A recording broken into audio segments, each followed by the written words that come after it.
L'appel vidéo familial affichait tout le monde à l'écran.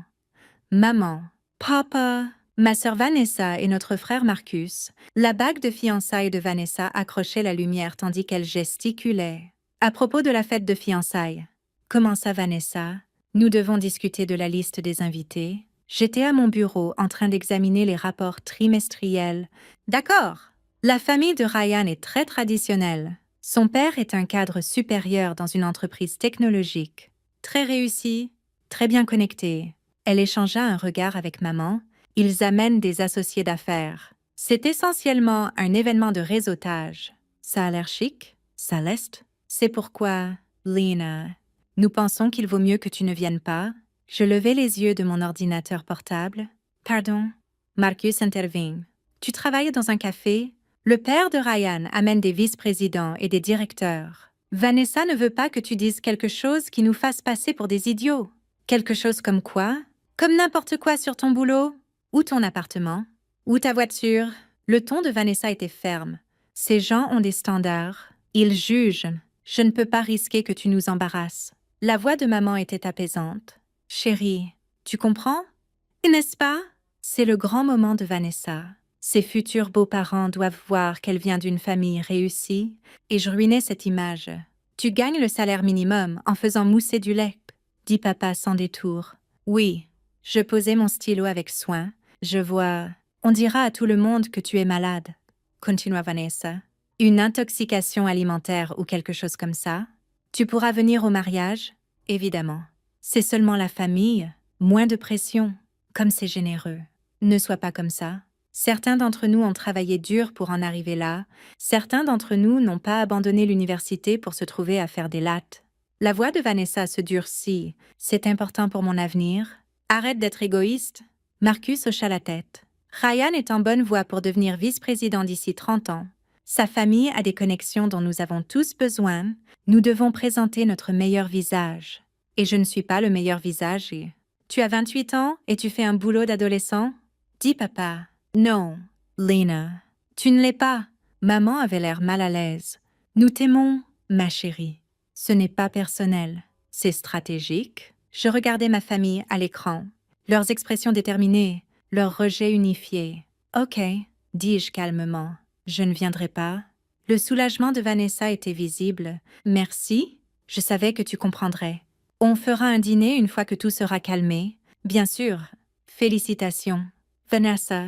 Après qu'ils eurent raccroché, je restai assise dans mon bureau à domicile, fixant l'écran, le rapport trimestriel encore ouvert, plus précisément, l'évaluation de performance de James Mitchell, vice-président senior du développement de produits, James Mitchell, père de Ryan Mitchell, mon futur beau-frère. J'appelais mon assistante, Sarah.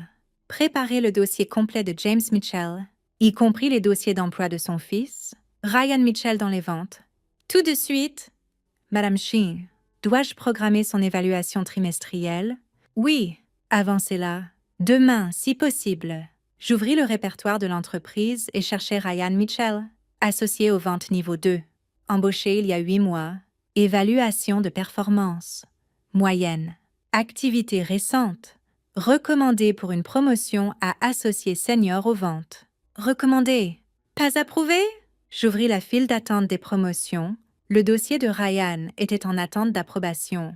En attente de signature exécutive. Ma signature. J'ajoutai une note.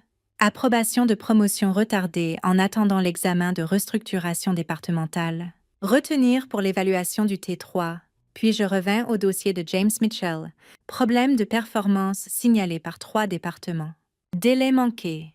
Dépassement de budget. Plainte d'équipe. Rien qui justifie un licenciement pour l'instant. Mais assez pour une surveillance. Je commençais à rédiger des questions pour son évaluation, le jour de la fête de fiançailles. Un samedi, je le passais dans mon café, l'emplacement du centre-ville de Seattle que j'avais ouvert il y a 3 ans, mon téléphone vibra. Maman. Tellement désolée que tu sois malade. La fête est magnifique. La famille de Ryan est charmante. Je répondis, j'espère que vous vous amusez. Vanessa, le père de Ryan est si impressionnant. Il dirige le développement de produits pour une grande entreprise technologique. Il fait des connexions incroyables. Je fixais ce message. Vanessa se vantait auprès de moi de mon propre employé. James Mitchell travaillait pour moi chez Chin Technologies, l'entreprise que j'avais fondée il y a 9 ans. L'entreprise que ma famille ignorait parce qu'ils n'avaient jamais demandé. Je répondis « C'est merveilleux ».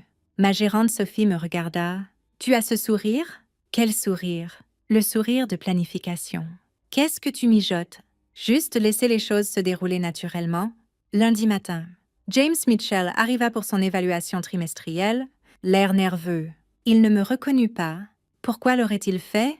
J'étais juste la PDG. Nous ne nous étions jamais rencontrés en personne. James. Merci d'être venu. J'aime conduire personnellement les évaluations des vice-présidents seniors. Je désignais la chaise. Parlons du lancement de produits du T2. 3 semaines de retard. 40% au-dessus du budget. Que s'est-il passé? Il se tortilla, mal à l'aise. Des défis techniques inattendus. Que votre équipe avait signalé 6 semaines avant la date limite. Mais aucun plan d'atténuation n'a été mis en œuvre. Pourquoi pas? Je pensais que nous pouvions les surmonter. Au lieu de cela, les problèmes ont escaladé, causant des retards dans 3 départements. Je sortis un autre document. J'ai aussi des plaintes de 7 membres d'équipe sur des problèmes de communication. Le visage de James rougit. J'ai eu affaire à des affaires personnelles. Nous avons tous une vie personnelle, mais quand elle impacte une division entière, nous devons discuter si vous êtes dans le bon rôle. Je fermais le dossier. Je vous place sur un plan d'amélioration de la performance. 90 jours. Objectifs mesurables. Contrôles hebdomadaires avec les RH. Un PEP. C'est essentiellement une voie vers le licenciement. C'est une chance d'améliorer. Atteignez les objectifs. Gardez votre poste. Sinon, je laissais planer. J'ai une famille. Mon fils vient de se fiancer. Félicitations. Les RH enverront la documentation du PAP aujourd'hui. Examinez-la attentivement. James partit, l'air ébranlé. Je décrochai le téléphone. Zara. Passez-moi le chef des ventes. David. C'est Lena. Parlez-moi de la recommandation de promotion de Ryan Mitchell. Mitchell. Un gamin décent. Il se présente. Fait son travail. Rien de spectaculaire. Potentiel de leadership. Honnêtement, moyen. Il se repose sur la réputation de son père. Les gens savent que James est un vice-président senior. Alors ils sont extra gentils avec Ryan. Il n'a pas mérité la promotion sur le mérite. Retenez la promotion. Réexaminez au T4 si la performance s'améliore. Compris? Patronne. Je raccrochais et regardais les photos sur mon mur. Mon premier café, l'ouverture de mon 2e emplacement, est caché derrière, mes papiers d'abandon d'université et le premier deck de présentation pour Chin Technologies. 400 employés maintenant, 54 millions d'euros de chiffre d'affaires annuel. Ma famille me voyait au café que je possédais et supposait que c'était ma vie. Ils n'avaient jamais remis en question la Tesla, le condo du centre-ville, les compétitions de barista qui étaient en réalité des conférences technologiques. Ils n'avaient jamais demandé parce qu'ils avaient déjà décidé qui j'étais. La fille décevante, la honte. Mon téléphone vibra. Vanessa. Le père de Ryan a été mis sur un plan de performance. Il panique. Tellement stressant. Pourquoi les mauvaises choses arrivent-elles au pire moment? Moi, c'est terrible. Je suis sûre que ça s'arrangera. Vanessa. Ryan dit que son père s'inquiète pour son boulot. S'il est viré, ça pourrait affecter la position de Ryan. Il travaille dans la même entreprise. Moi. Quelle entreprise? Vanessa. Une boîte tech. Chin Technologies. Jamais entendu parler. Probablement petite. Chin Technologies. Mon entreprise, nommée d'après moi, et elle n'en avait jamais entendu parler. 3 semaines plus tard, James échoua son premier point de contrôle du PAP. Je le convoquai à nouveau. James, nous devons parler de vos progrès, ou de leur absence. Il avait l'air épuisé. J'essaye. Mon fils se marie. La planification est coûteuse. Ma femme est stressée. Je comprends que la vie est compliquée. Mais c'est votre carrière. Je me penchai en avant. Laissez-moi vous demander quelque chose. Votre fils sait-il que vous êtes sur un PAP? Non. Je ne voulais pas l'inquiéter. Je dois aussi discuter de Ryan. Je sortis un autre dossier. James pâlit. Quoi à propos de Ryan? Sa promotion a été recommandée il y a 2 mois. J'ai examiné la justification. Je ne la vois pas. Ses chiffres de vente sont moyens. Les retours clients sont adéquats. La promotion est refusée. Vous ne pouvez pas faire ça. Il comptait sur cette augmentation de salaire pour le mariage. Les promotions sont méritées ici. Pas données en fonction de qui est votre fils. Je fermais le dossier. Plusieurs employés disent que Ryan reçoit un traitement préférentiel à cause de votre position, des missions spéciales, des introductions clients, des déjeuners prolongés. Je l'aidais à s'établir. Vous avez créé un problème de népotisme. À compter d'aujourd'hui, Ryan rapporte à un autre manager. Plus de supervision familiale. James se leva brusquement. C'est de la discrimination. Vous ciblez ma famille. J'adresse des problèmes de performance et des préoccupations éthiques. Si vous pensez que c'est de la discrimination, déposez une plainte au RH. Mais je suggère de vous concentrer sur vos objectifs de PAP. 60 jours restants. J'ai donné 12 ans à cette entreprise. Et je l'apprécie, mais les performances passées n'excusent pas les échecs actuels. Il me fixa, respirant fort. Puis la reconnaissance se fit. Vous êtes sa sœur? Vanessa Chin. Vous êtes Lena Chin. Il me pointa du doigt. Ryan a mentionné que sa sœur travaille dans un café, mais vous êtes la PDG. C'est de la vengeance à cause de la fête de fiançailles. J'adresse des problèmes de performance légitimes qui existaient avant que je sache que votre fils était fiancé à ma sœur. Vérifiez les dates des plaintes. James. Elles remontent à 6 mois. Le timing est une coïncidence. Votre évaluation était programmée, votre performance était signalée. Je me levais. Ce qui arrive à votre carrière, vous l'avez fait vous-même? Je vous tiens juste responsable. Vous êtes amère, jalouse de votre sœur. Le suis-je? Quelle est exactement la réussite de Vanessa? Un diplôme de droit et un boulot dans un cabinet moyen. Des fiançailles avec votre fils sous-performant. Je souris. Elle est associée de 2e année et gagne 52 000 € par an. Je suis une PDG qui a bâti une entreprise à partir de rien et emploie 400 personnes. Mais bien sûr, c'est elle la réussie. La bouche de James s'ouvrit. Aucun son. Voici ce qui se passe. Vous complétez votre PAP du mieux que vous pouvez. Réussissez. Gardez votre boulot. Échouez. Licenciement. Ryan continue dans son rôle actuel sans traitement spécial. Aucun de vous ne mentionne cette conversation à quiconque, y compris Vanessa. Selon les accords de confidentialité, et si je le fais, violation de contrat. Licenciement immédiat pour faute. Pas d'indemnité, pas de référence. J'ouvris ma porte. Nous nous comprenons. Il partit sans répondre. 4 jours plus tard, Vanessa appela. Lena. Les choses ne vont pas bien avec le boulot de Ryan. Et celui de son père? La promotion de Ryan a été refusée. Son père est en probation. Il s'inquiète pour l'argent avec le mariage. Elle fit une pause. Où travailles-tu exactement? Dans un café. Pourquoi? Lequel? Chen's Coffee. C'est une petite chaîne. Pourquoi? Le père de Ryan travaille pour Shin Technologies. La PDG est Lena Chin. C'est une coïncidence bizarre? Non. Plutôt bizarre. Shin est courant. Lena. Sa voix devint sérieuse.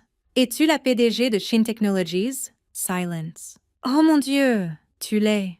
Tu es la patronne de Ryan, la patronne de son père. Elle respirait vite. Tu détruis leur carrière à cause de la fête de fiançailles. Parce que je ne t'ai pas invitée, Vanessa.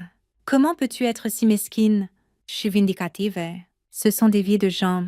As-tu fini? Non. Tu punis Ryan parce que j'ai blessé tes sentiments. Je ne punis personne. James Mitchell est sur un PAP parce que sa performance doit s'améliorer. La promotion de Ryan a été refusée parce qu'il ne l'a pas méritée. Aucune décision n'a rien à voir avec toi. Je ne te crois pas? Je m'en fiche. Mais laisse-moi te demander quelque chose. Quand comptais-tu me dire que tu es PDG d'une grande entreprise? Silence. Jamais. Hein? Parce que tu avais déjà décidé qui j'étais? L'abandonneuse d'études. La honte. La sœur qui ne mérite pas de rencontrer l'impressionnant père de Ryan. Je ris amèrement. Son père qui travaille pour moi, il pleurait. Je suis désolée. Je suis tellement désolée. Es-tu désolée de m'avoir blessée? Ou désolée d'avoir été prise? Les deux? Je ne sais pas. Ryan parle d'annuler le mariage si son père est viré. Alors les priorités de Ryan sont aussi discutables que son éthique de travail. Écoute attentivement. Ce qui arrive à la carrière de James est entre lui et les RH. Ce qui arrive à la carrière de Ryan est entre lui et sa performance. Je me suis récusée de toute décision supplémentaire concernant l'un ou l'autre. Vraiment? Vraiment? J'ai assigné leur cas à d'autres exécutifs. Ce n'est pas de la vengeance, c'est la réalité qui rattrape. Mais tu pourrais les aider? Je pourrais, mais je ne le ferai pas. Ce serait le népotisme que je n'autorise spécifiquement pas dans mon entreprise. Je m'adoucis légèrement. Si Ryan est bon dans son boulot, il ira bien si James s'améliore. Il ira bien, mais je ne corromprai pas l'intégrité de mon entreprise pour réparer ton budget de mariage. Donc tu les laisses juste échouer. Je les laisse réussir ou échouer sur leur propre mérite. Comme je l'ai fait, comme tout le monde devrait. Long silence. Maman et papa doivent savoir. À propos de ton entreprise? À propos de tout? Le doivent-ils? Oui. Nous avons été affreux avec toi. Nous pensions que tu étais une ratée. Et tu es en fait incroyable. Plus réussi que n'importe lequel d'entre nous. La réussite n'est pas seulement l'argent. Vanessa, je sais, mais... Le sais-tu? Il y a 1 mois, tu mesurais la réussite par les titres de poste et les salaires. Par qui était assez impressionnant pour rencontrer la famille de Ryan? Maintenant que tu sais que j'ai de l'argent, soudain je mérite le respect, je secouai la tête. Ce n'est pas du respect, c'est adorer une idole différente. Que veux-tu de moi? Je voulais que tu m'aimes quand tu pensais que j'étais personne. Mais nous sommes passés au-delà maintenant. Alors quoi? Tu me coupes les ponts? Je ne sais pas encore. J'ai besoin de temps pour décider quelle relation je veux avec des gens embarrassés de m'avoir à leur fête. Lena, s'il te plaît, je dois y aller. Félicitations pour tes fiançailles. J'espère que tu seras très heureuse. Je raccrochai 2 semaines plus tard. 3 emails arrivèrent. D'abord, la démission de James Mitchell. Il poursuivrait des opportunités ailleurs plutôt que de compléter son PAP. Professionnel, intelligent.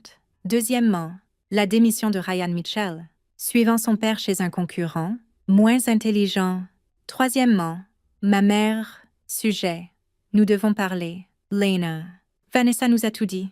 À propos de ton entreprise, ce que tu as bâti, comment nous t'avons traité, ton père et moi sommes dévastés. Nous avons fait des suppositions et nous avions complètement tort. Tu as accompli quelque chose d'extraordinaire et nous étions trop aveugles pour le remarquer. Nous savons que nous ne méritons pas le pardon, mais nous le demandons. S'il te plaît, laisse-nous essayer de connaître la vraie toi. La fête de fiançailles de Vanessa est reportée. Elle ne se sent pas bien de célébrer. Ryan et son père ont quitté leurs emplois. S'il te plaît, appelle-nous. Ou pas. Ce dont tu as besoin, avec amour. Maman, je le lus 3 fois. Ressentis l'attraction familière de la famille, le désir de pardonner. Puis je fermai l'email et retournai au travail. Parce que le pardon sans changement ne signifiait rien, mon assistante frappa. Madame Shane, le bureau du maire a appelé pour vous profiler dans leur initiative Femmes en Tech. Envoyez-moi les détails. Aussi, votre rendez-vous de 15 heures est là. L'étudiante universitaire qui pitch son idée d'AP. Je souris. Faites-la entrer. La jeune femme avait l'air terrifiée et excitée. Me rappelais moi-même il y a 9 ans.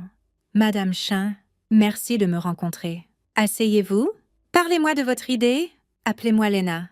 Elle commença à parler nerveusement, une app reliant les banques alimentaires au restaurant. Simple. Pratique. Pourrait aider des milliers. J'écoutais, posais des questions, vis du potentiel qu'elle ne pouvait pas tout à fait articuler. Votre idée a du mérite, mais votre modèle d'affaires a besoin de travail. L'architecture technique est défectueuse. Votre demande de financement est à la fois trop élevée et trop basse. Son visage s'assombrit. Mais vous avez quelque chose de plus important qu'un pitch parfait.